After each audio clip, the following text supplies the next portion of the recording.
Bem-vindo ao noticiário do Dicastério para os Leigos, a Família e a Vida do mês de maio de 2018. O Papa Francisco publicou uma nova exortação apostólica, Gaudete et Exsultate, dedicada a mostrar como se podem ser santos no mundo de hoje. Aprovou também o novo estatuto do nosso dicastério. A subsecretária Linda Ghisoni explicou em uma entrevista a missão do dicastério para os movimentos e as associações laicais. A subsecretária Gabriela Gambino deu uma entrevista ao Vatican News, sublinhando o compromisso da Igreja em defesa da vida humana. A preparação para o Encontro Mundial das Famílias de Dublin e da Jornada Mundial da Juventude no Panamá continua intensamente. A quarta catequese para o Encontro Mundial das Famílias está online. Como sempre, várias conferências episcopais estiveram em uma visita ad limina ao nosso dicastério. Desta vez falamos sobre os bispos da Nigéria e das Antilhas. O Papa Francisco escolheu o espírito de alegria para abrir sua última exortação apostólica, Gaudete et Exsultate.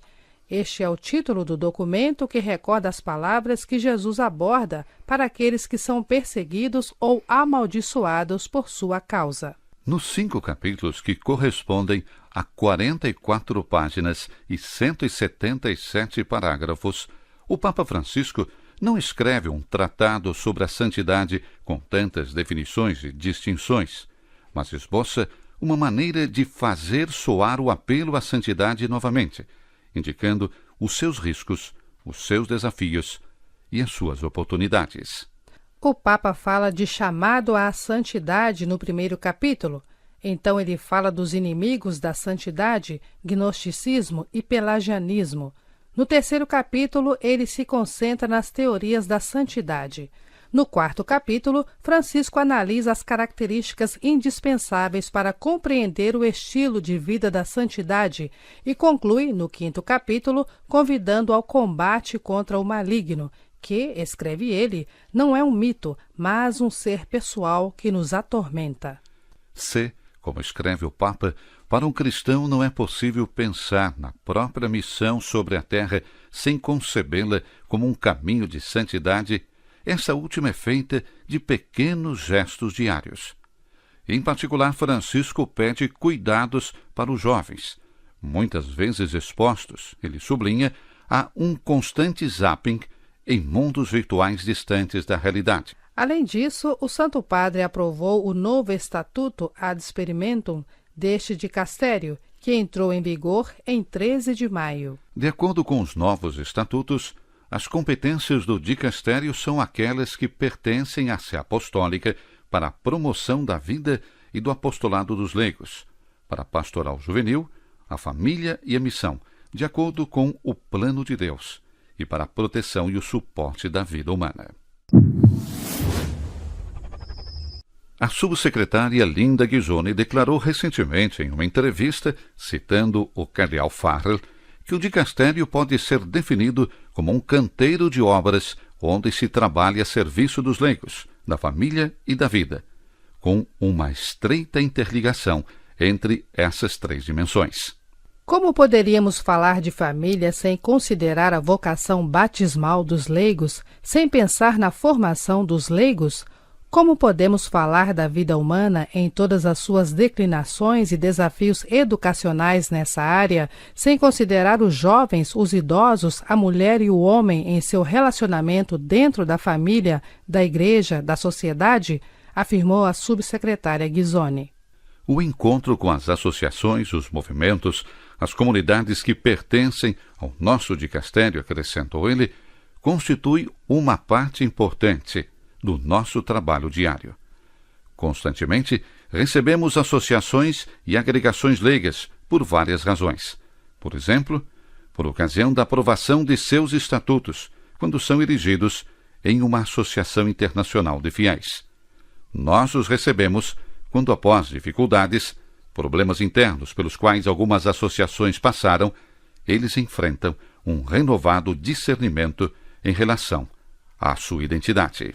Como dicastério da Santa Sé, nos é confiada a tarefa de supervisionar associações, movimentos e comunidades que pertencem ao nosso dicastério. Somos chamados a apoiar, encorajar essas associações no seu crescimento para que permaneçam fiéis ao dom específico, ao carisma que lhes é confiado, à proteção dos direitos e deveres fundamentais dos membros de tais agregações e também daqueles a quem se dirigem no exercício do seu apostolado. Vigilância não significa mortificação, mas custódia, como um pai e uma mãe que, com meios e ferramentas diversificadas, escutam, apoiam, corrigem, às vezes proíbem, estimulam seus filhos como um presente não de propriedade exclusiva, mas que o pai faz à igreja-mãe. No entanto, não são apenas associações leigas que são encorajadas pelo dicastério. A subsecretária Ghisoni observou que é cada vez mais necessário que a paternidade e a maternidade da Igreja sejam expressas a todos os fiéis leigos, àqueles que, não associados, vivem sua realidade diária na família, na paróquia, na diocese, na sociedade, nos desafios de todos os dias, de todos os homens e mulheres de hoje, concluiu a subsecretária Ghisoni. Recentralizar a fragilidade em todas as dimensões da existência humana. Essa é uma das prioridades destacadas por Gabriela Gambino, subsecretária do Dicastério para os Leigos, a Família e a Vida, em entrevista ao Vatican News. Hoje a Igreja, acrescentou, está enfrentando desafios inéditos no contexto da bioética em geral, e em particular da vida, da sexualidade, do matrimônio e da família. Acompanha também as legislações em todo o mundo que reduzem os espaços para elaborar o sentido da vida, especialmente diante desses desafios advindos da tecnologia, da ciência, da medicina. Por isso, acho importante focar hoje, antes de tudo, a questão da fragilidade que, conclui, constitui o núcleo da reflexão bioética. O Encontro Mundial das Famílias tentará comunicar e destilar para nossa época a bela e profética visão do plano de Deus para o matrimônio e a família, porque acreditamos que a proclamação da Igreja da Família seja uma boa notícia para a sociedade e o mundo. Isto foi dito pelo arcebispo de Armagh, Eamon Martin, primaz da Irlanda, falando na Pontifícia Universidade da Santa Cruz, no seminário sobre os escritórios de comunicação da Igreja sobre diálogo, respeito e liberdade de expressão na arena pública. Comunicar a família, entendida como uma união de amor entre um homem e uma mulher, aberta ao dom dos filhos que possam nascer desta união.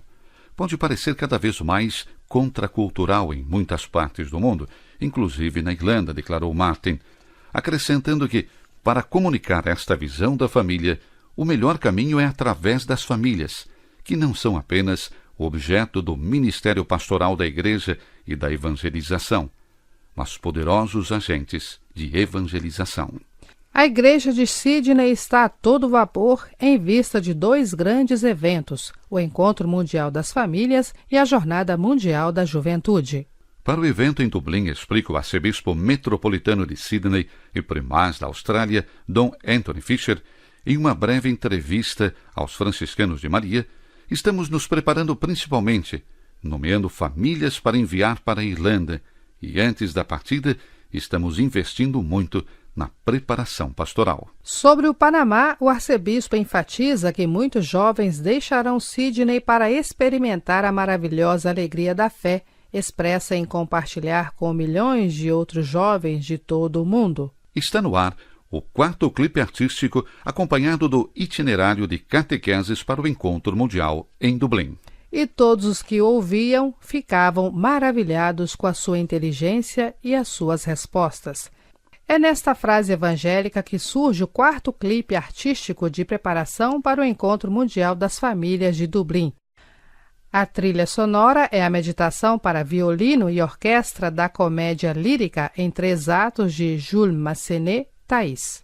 O conteúdo multimídia está disponível em nosso site e no nosso canal do YouTube e é desenvolvido como parte da catequese preparatória projetada para cada mês, até agosto, a data do encontro irlandês. Foi criado como os outros graças à colaboração entre o nosso dicastério e os franciscanos de Maria. O novo clipe representa o quarto estágio de uma reflexão da primeira catequese, com um olhar concreto às famílias de hoje, onde é indicada a relevância da palavra de Deus capaz de iluminar o cotidiano familiar do lar, para alcançar o grande sonho que Deus tem para cada família.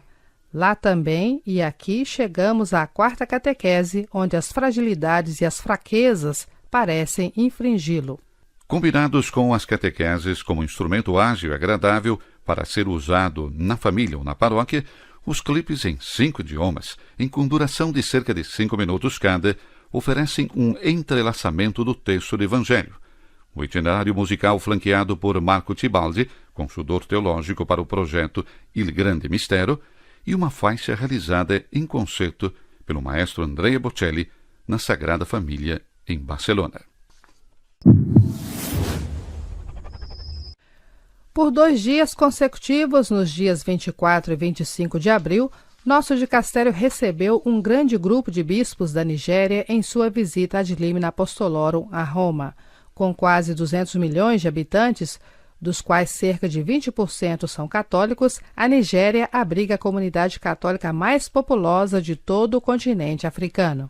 O afresco pintado pelos bispos apresenta a imagem de uma igreja dinâmica e vibrante, crescendo constantemente, numericamente e qualitativamente. De fato, o inato senso de Deus que une todo o povo nigeriano se reflete nas paróquias, onde há uma frequência na missa dominical que gira em torno dos 90%. Os bispos também elogiaram a dedicação e o compromisso dos fiéis leigos na igreja em todos os níveis, especialmente nas áreas em que a sua especialização é mais requisitada: finanças, administração, saúde, educação, obras beneficentes. Esta dedicação é fruto de uma solicitude constante dos pastores que sempre viram nos leigos a âncora da própria igreja. De fato, já em 1973, a Conferência Episcopal adotou um órgão, o Catholic Light Council of Nigeria, para coordenar o apostolado dos leigos e assegurar sua boa preparação catequético-pastoral através de subsídios e programas de formação. Hoje, graças a iniciativas como o Catholic Social Forum, o número de fiéis que optam por se envolver na administração dos assuntos públicos está crescendo cada vez mais. Não é suficiente que as igrejas estejam lotadas, reiteraram os bispos. É necessário olhar para o que acontece além da missa, na vida cotidiana, onde as escolhas de vida nem sempre estão em consonância com a fé. Precisamos de maior coerência. Apenas para dar alguns exemplos, eles falaram sobre o problema da poligamia, que enfraquece a instituição do matrimônio cristão, e o fenômeno da corrupção, que não poupa os fiéis católicos. A situação dos jovens lutando contra o desemprego, o analfabetismo, a pobreza, a falta de perspectivas, parece ser motivo de preocupação. Mas, acima de tudo, jovens nigerianos são expostos sem defesa às perniciosas correntes ideológicas que vêm, principalmente do Ocidente. Pelas mesmas razões, esses jovens também são as vítimas, alvo das numerosas seitas que estão fervilhando no país e impulsionando o evangelho da prosperidade. Portanto, os bispos sentem a urgência de integrar o cuidado das almas com compromisso a favor de qualquer iniciativa que vise criar melhores condições sociais. Em 17 de abril, nosso dicastério recebeu um grande grupo de bispos das Antilhas em sua visita ad limina a Roma. A Conferência Episcopal das Antilhas reúne bispos de 24 territórios que compõem uma complexa realidade política, cultural, religiosa, demográfica, geográfica, histórica e linguística. As Antilhas mantêm uma diversidade que também se reflete na fisionomia e na vida das igrejas caribenhas particulares. Por exemplo, nos movemos de países onde a população católica é uma grande maioria. Por exemplo, Guadalupe, 83%, Martinica, 82%.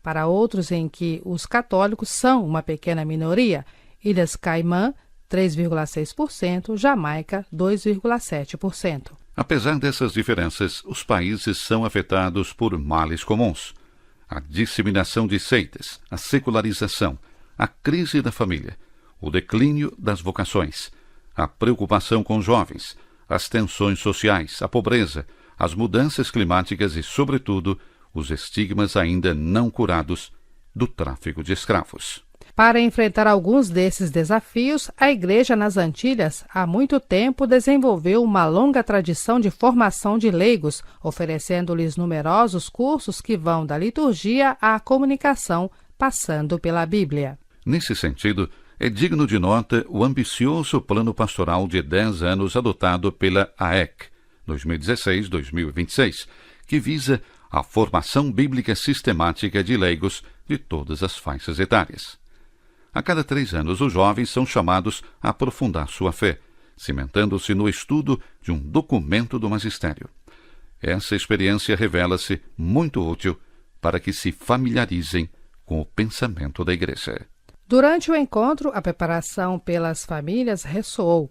À luz da exortação Amoris Laetitia, os bispos reiteraram a importância da paciência, da misericórdia e do acompanhamento para caminhar com as famílias rumo à plena descoberta de seu chamado específico para a santidade. Eles reconheceram o valor da preparação ao matrimônio e esperavam que isso se tornasse um catecumenato para casais de noivos. Finalmente, os bispos concluíram relembrando como, apesar de sua fragilidade, a peculiar realidade da família no Caribe, Caribbean Family System, com sua resiliência e sua inclusividade, continua sendo um ponto forte e um sinal de esperança para o futuro de toda a sociedade.